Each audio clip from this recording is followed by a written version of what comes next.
This lesson is for those who know nothing about the Japanese language. The goal of this How to Pronounce Japanese section is to be able to sing Japanese songs. There will be a total of 6 lessons. 始まり Today, let's learn the basic sound of Japanese. Let's look at the Japanese characters. Hiragana is the most basic letter of Japanese. It is like the Latin alphabet ABC. And this is a table called the Choku-on table, 50 sounds table. Vowels and consonants are combined like this to make one sound. Each one corresponds to a letter.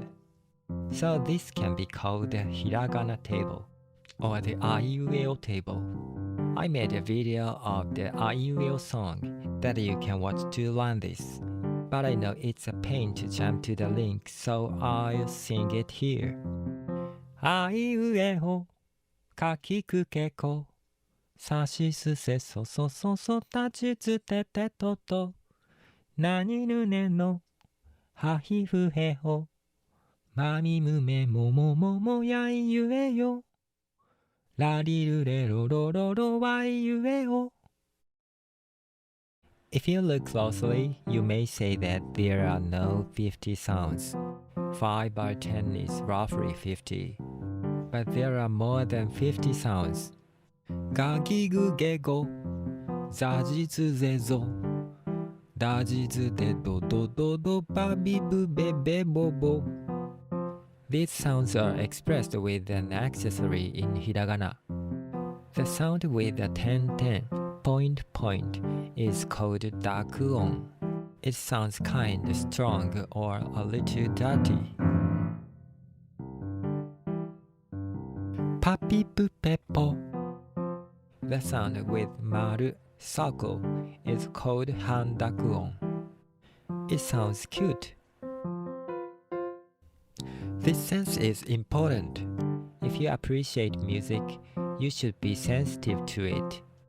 And since there are many onomatopoeias in Japanese, this sense is necessary when understanding such words. It is not difficult. For example, for English speakers, German might sound somewhat strict and French sounds elegant, right? There are the basic sounds of straight tone. Once again, Japanese has only 5 vowels. How easy is that? And these basic sounds always contain one vowel. Remember that. Let's end with the 3 of the most important words using these Choku-on. Watashi, anata, suki. Okay, that's it for today. If you suki this video, please like and subscribe to my channel and click the bell icon to get new video updates. Thank you so much for watching and until next time. おしまい。